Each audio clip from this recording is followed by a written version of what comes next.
好，大家好，我是客家佛教中心的小金讲法师，是尊贵的占都古仁波切的弟子。今天继续跟大家分享上师50颂的第17、18颂。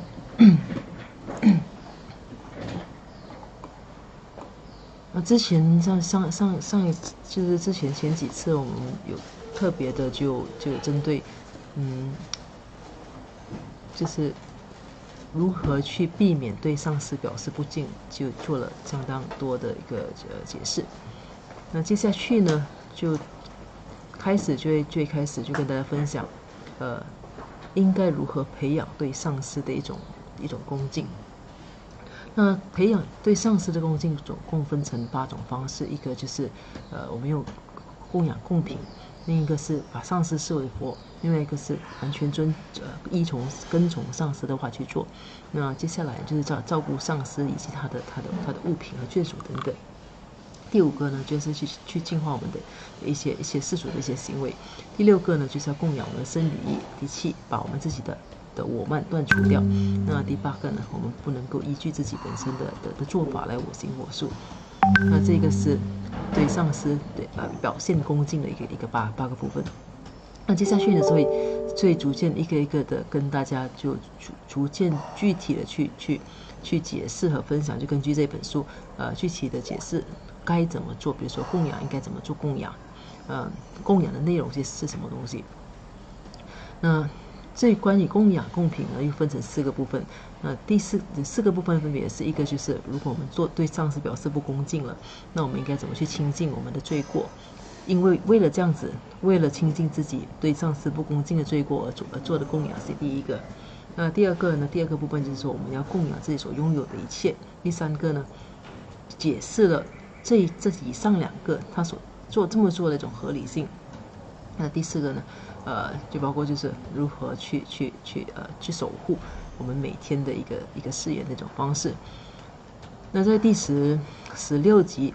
我们就讲到，就是说怎么去为了比如说我们对上师不恭敬的话，我们应该怎么去净化它。为了这其中一种方式净化自己罪过的方式，就是献供养。那首先的供养呢，应该怎么办呢？应该怎么做呢？那献供养的时候，我们态度一定是要恭敬的。那不管是心理上或者行为上，态度上一定要恭敬的。那双手就是一定要双手捧上我们的供养品。那而且如果不会做的话，跟别人学习，就跟那些会的大师们学习，而且诚心诚意请求上师的宽恕。那供养品的内容呢，应该是我们自己本身所喜欢的，高素质、高品质的东西，而不是自己不要的。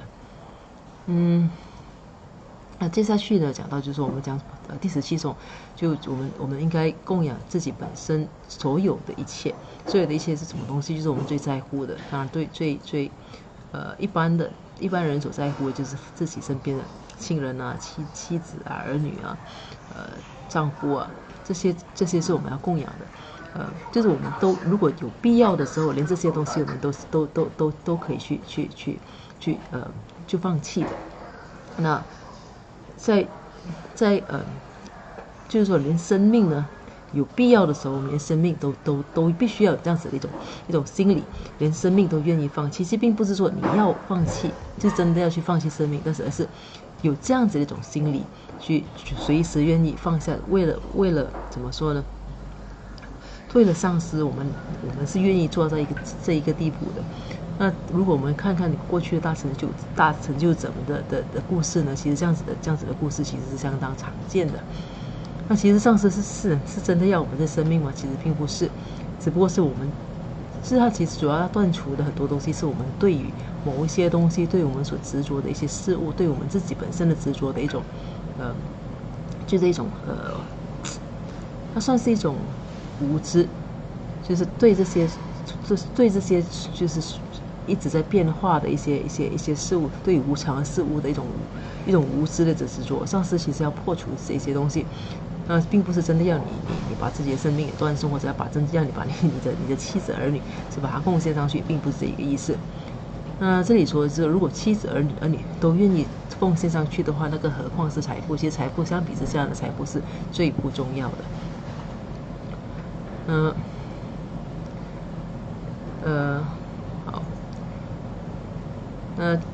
接下去呢，我们要讨论的是这个接下去第18颂。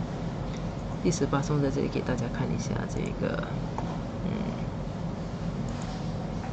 第17、第18，好，第18颂。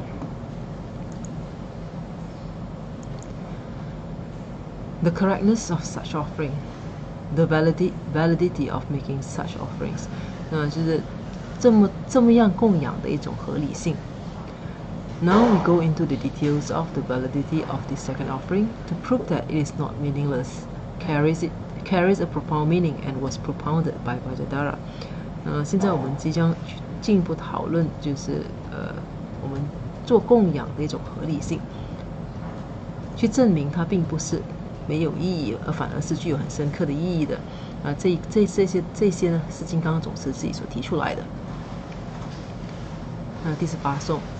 Such practice of offering can confer even Buddhahood on a zealous disciple in his or her very lifetime, which otherwise might be difficult to attain even in countless millions of eons。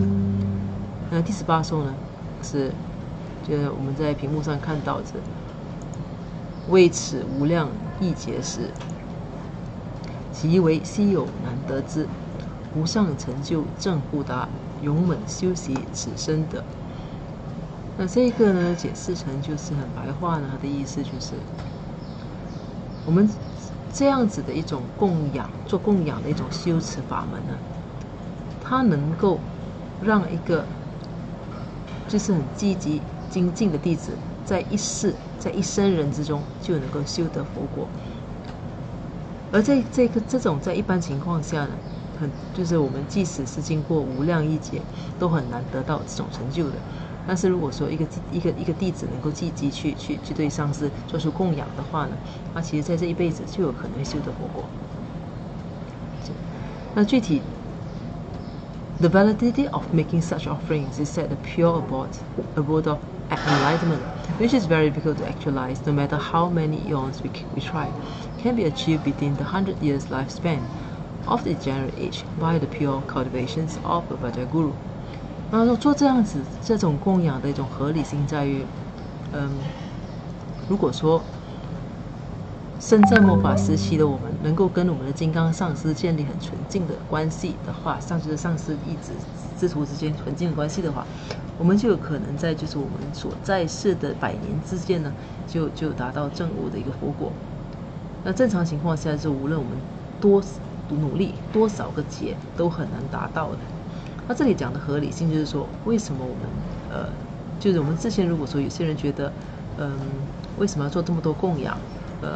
为什么是甚至说连妻儿啦、连生命啦都可以供养上去？那或者是把自己所有喜欢的东西都可以都供养上去，它的合理性在那里？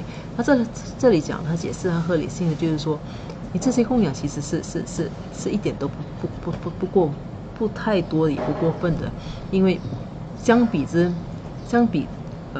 跟我们修习正常情况下，我们修行了整1万个劫都没有办法证得佛果。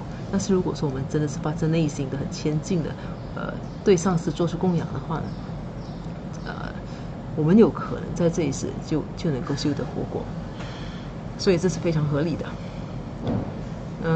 The Kalachakra Tantra clearly states that no matter how many offerings you make to the 3 jewels in the million eons, or how much charity to sentient beings you practice over the same period, you still can't actualize enlightenment in a single lifetime.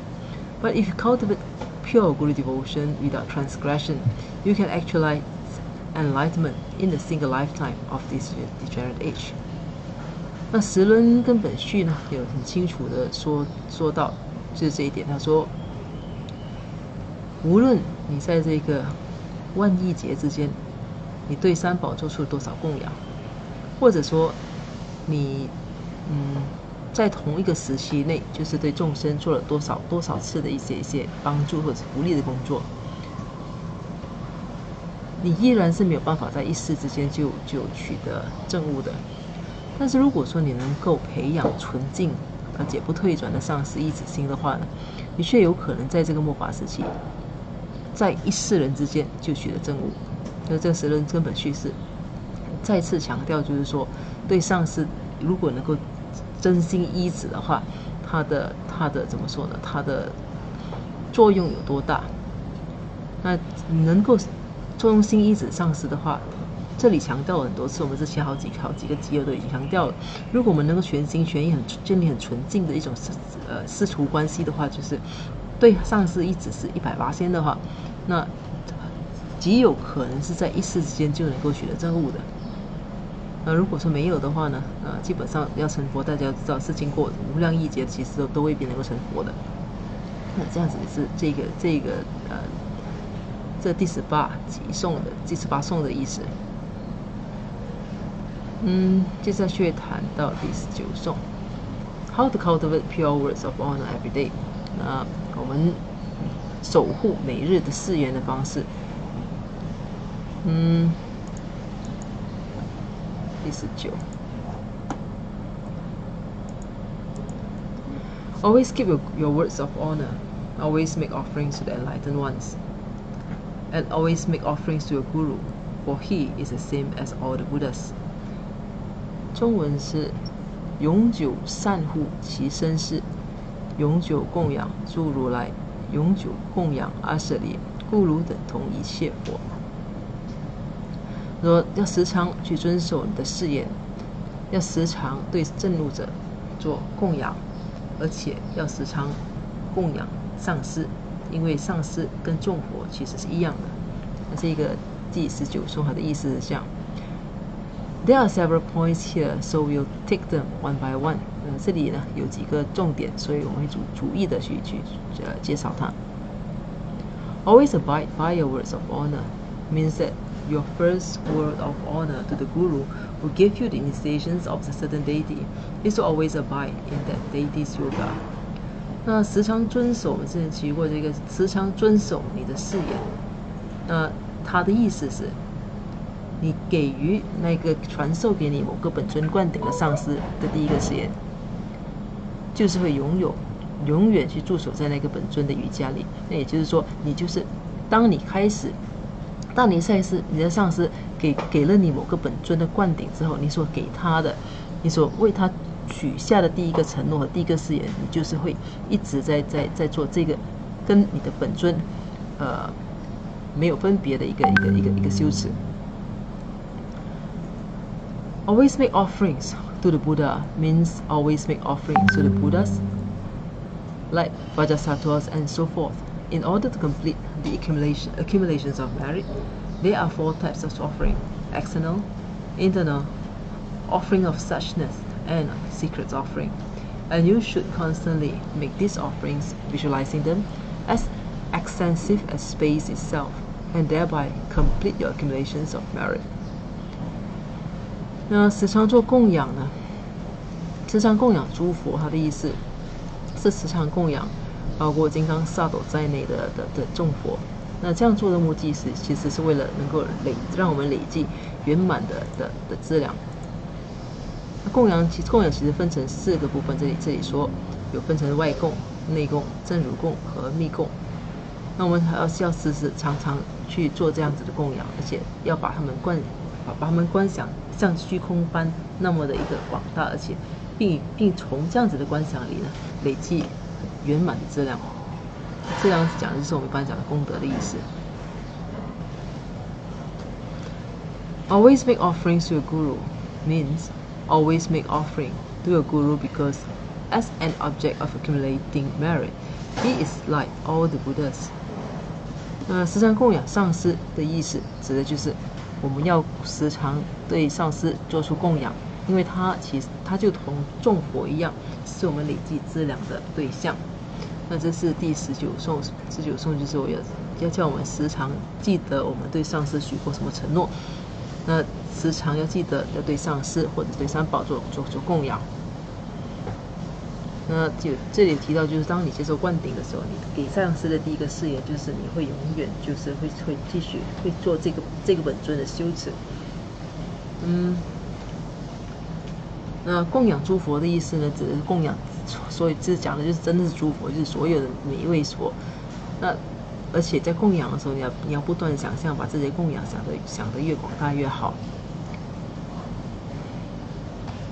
那当然，最不应该忘记的供养就是供养上师，因为上师就等于是诸佛的一个合意，所以它是我们的一个有效能够累积资粮的对象。好。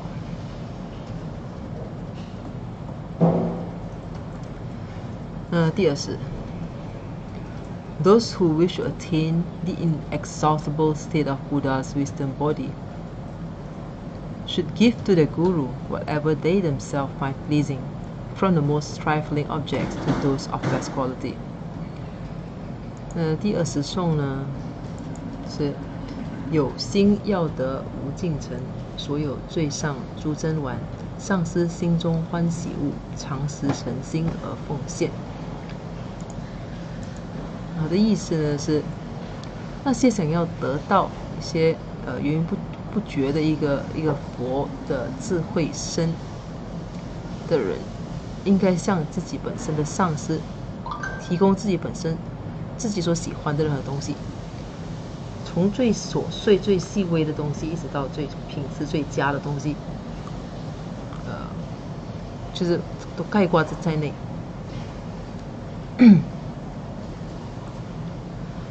Alone, the word inexhaustible here is a bit vague, but through his kindness, Lama Tsongkhapa has clarified it.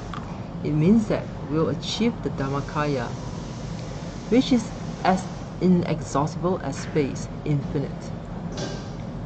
So it's saying that disciples who wish to attain this inexhaustible state should make material offerings, from the smallest to the greatest, to the Guru.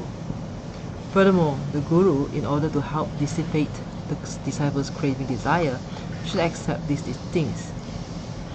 在这里如果单独来看呢，这一句话，就是取之不尽或者是源源不绝，它其实是有一点模糊的。但是宗喀巴大师呢，透过他本身的一个善意，他澄清了这一点。他这里所说的其实指的是，当我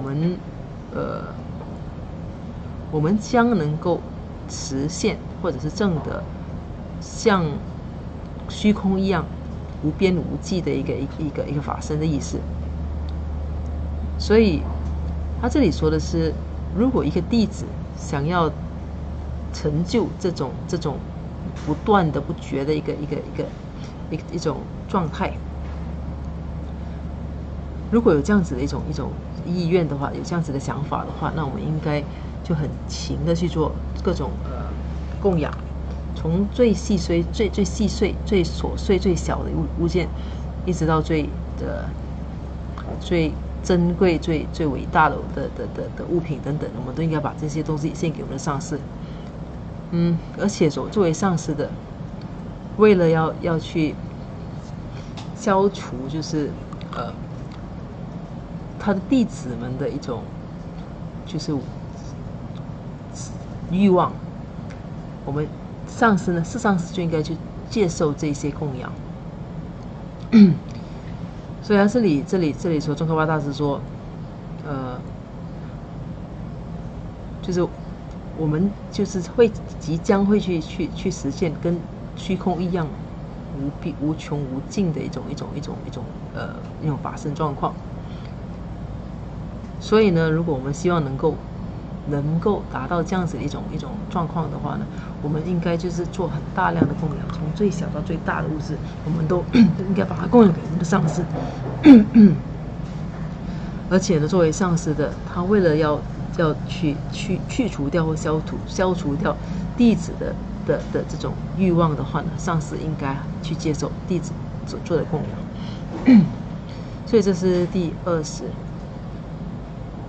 19跟20是我们这次分享的内容。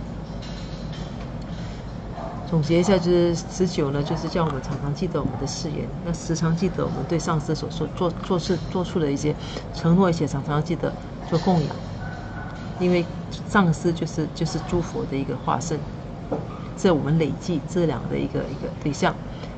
那第20呢，就是说，如果我们能够希望达到一种就是没有边境的一个活的一个智慧身的状态呢，我们就应该向上师供养任何我们所喜欢的东西，从最琐碎的到最优质、最大的，都要尽量去供养。那就讲到这里，就是取之不断或者是无边无际的意思呢，是讲我们即将去实践的一种状态呢，其实是跟无尽的空间时是一样的。那为了得到这样子的一种无穷无尽的一种状态的话，我们应该要把从最细微到最大的物质都供养我们的上师，而且上师呢，为了帮助弟子，上师是应该接受这个供养的。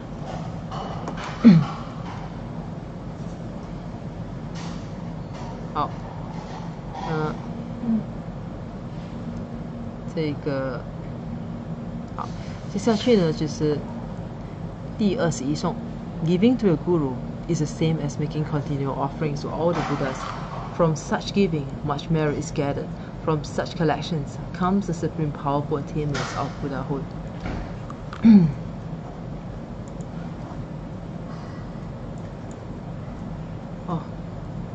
好，因为其实时间的关系，我们接下去再跟大家分享的第20颂，不过现在可以跟大家念一念第20颂。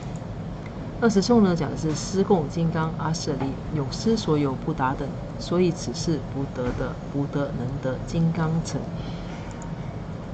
那简单就是说，他讲我们给上师和诸佛所有的就是做供养的话，持续的供养的话，其实这个给上师做持续的供养，就等于是给诸佛做供养一样。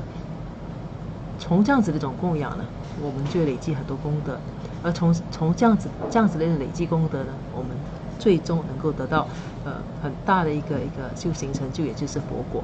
那这是第21颂。那接下去的在下一个环节，我们再继续再比较仔细的跟大家分享第21颂的内容。好，现在呢就让我们做一个就是一个回向。